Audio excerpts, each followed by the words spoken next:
অল্প দিন বাকি আছে, আপনারা নিশ্চিন্তে থাকুন।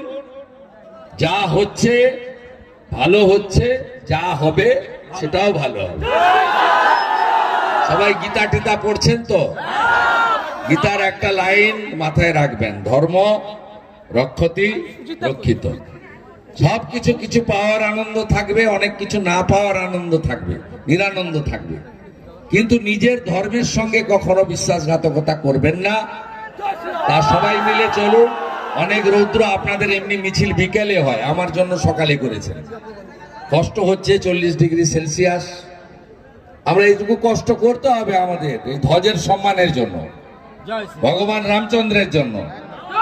আপনারা কি কেউ কখনো ভেবেছিলেন যে আমাদের জীবদ্দশায় আমরা রাম জন্মভূমি উদ্ধার হবে, মন্দির হবে? কেউ ভেবেছিলেন কেউ যে আমরা দেখে